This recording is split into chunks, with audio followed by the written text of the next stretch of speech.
बताई थी कि मध्य प्रदेश विधानसभा का बजट सत्र अनिश्चितकाल के लिए स्थगित कर दिया गया है।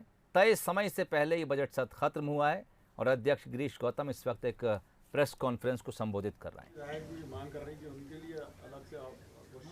नहीं, निश्चित तौर पर प्रयास यही तो नवाचार मैं कर रहा हूँ कि हमारे सभी माननीय सदस्यों को बोलने का अवसर मिले।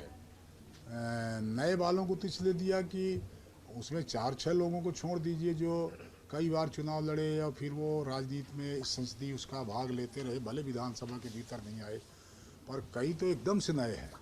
और नए होने का मतलब ये कि ऐसा नहीं मैं समझता कि सारी चीज़ें समझते नहीं, प्रस्तुतिकरण का ढंग शायद उनको उस तरह का संसार बाहर बोलना मंच में और यहाँ अंदर बोलना दोनों में थोड़ा सा फ़र्क है। यहाँ नियम प्रक्रिया हम लगाते हैं, यहाँ संसदीय मर्यादा का ध्यान दिलाते हैं, यहाँ समय का प्रतिबंध लगाते हैं, और जो वो विधायक जो चुन के आता अपने जब मंच में खड़ा होता है न उसको कोई प्रतिबंध लगाने वाला होता न समय सीमा का निर्धारण होता, क्योंकि अंतिम वक्ता अपने मंच का वही होता है, तो उसमें थोड़ा सा फ़र्क आता है। इसलिए उसको प्रयास ये किया कि उसको अवसर मिले यहाँ बोलने का, और वो भी बोलने के लिए अभ्यस्त हो और नियम प्रक्रिया पढ़े तो ज़्यादा अच्छा होगा। सर आज इस बार सर केवल एक आसन नेता की सीमित नहीं रहे, आप पूरे विधानसभा में रहे, वहाँ जहाँ भोजन होता है वहाँ भी गए, कर्मचारियों से भी मिले, तमाम एक नई तरह की परंपरा आपने दी।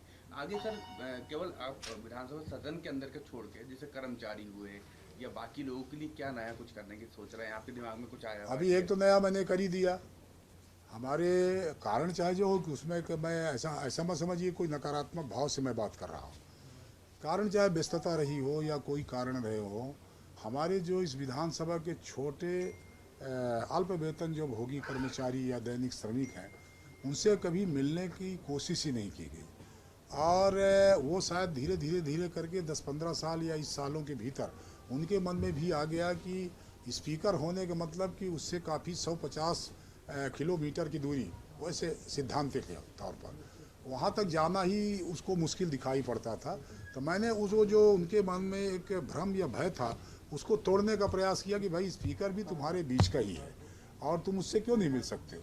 तो मैंने आगे बढ़ करके उनको बुला करके अपने साथ चाय पिलाना, उनके साथ नाश्ता करना, उनसे बातचीत करना, उनकी समस्याओं को सुलझाने का प्रयास किया। अब अभी जब मैंने ACS को बुलाया तो यहाँ पर जो उस दिन आई थी कर्मचारियों की कई महिलाएं हैं जो वेतन बहुत कम पाती हैं पर मकान का किराया 6,000 देती हैं। अब बताइए किसी को 18-20 हज़ार 25 हज़ार मिलता है, 6,000 उसका वेतन में चला जाता है। और हमारे मकान हमारे पूल के हैं, हमारा अधिकार है, जो संपदा के मकान निर्माण होंगे उसमें 3 से 5% हमको हमारे पक्ष में देना पड़ेगा, और ये 8-10 साल से नहीं मिला। अब मैंने उसका दबाव बनाया, SCS से कहा, अब वो सहमत हो गए कि 40 मकान हम अभी आपको देने को तैयार हैं, आप सूची हमको दीजिए, हम अभी लाट करेंगे। यदि हम 40 मकान अपने कर्मचारियों को दे पाए तो कम से कम उसको 3,000 4,000 5,000 6,000 किराए से निजात दिलाने की दिशा में हम बढ़ जाएंगे उसको। ये आपकी पूरी टीम है और टीम के साथ आप पूरा विधानसभा का, कौन सी टीम? विधानसभा के जो जितने कर्मचारी अधिकारी सब आपकी टीम के सदस्य हैं, ऐसा? बिल्कुल, टीम हमारा परिवार है, वो हमारे परिवार के सदस्य हैं।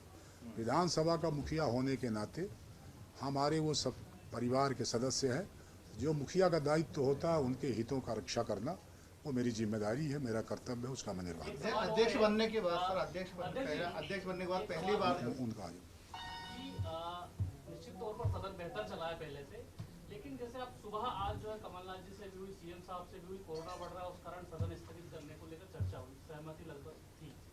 फिर भी अब आखिरी टाइम पे जैसे विपक्ष जो वॉकआउट कर गया, इस रवैये को क्या कहेंगे? ये लोकतांत्रिक अधिकार है किसी का, लेकिन जब उसको अपन कैसे रोक सकते हैं? भी एक सहमति है और जिस तरह से हुआ जब उस पे, तो फिर नहीं, वो उनसे पूछिए, हम क्यों जवाब दें भाई? मैं उनके दल का विषय है, वो जाने कि उनका क्या सोच है, क्या करते हैं वो हमने, उनका अधिकार है बहिर्गमन, उनने किया, अब वो रिकॉर्ड में आया। अब क्यों किया उन्होंने वो बताएंगे, तो अब वो बताया हुआ है कि साहब हमारे अधिकारों की कटौती हो रही है, हमको माने विधानसभा 26 तक चलनी चाहिए तो हमको कम समय दिया गया। और मैंने पहले भी कहा था विधानसभा तारीखों पर चलनी चाहिए ये ज़रूरी नहीं है, विधानसभा के भीतर चर्चा कितनी ज़्यादा हो ज़रूरी है।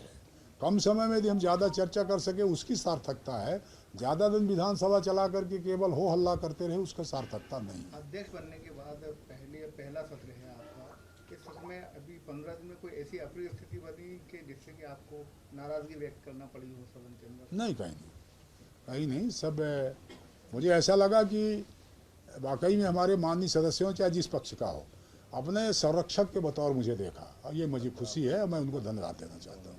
सदस्यों के लिए श्रद्धांजलि का आपने कहा था कि उनकी मर्यादित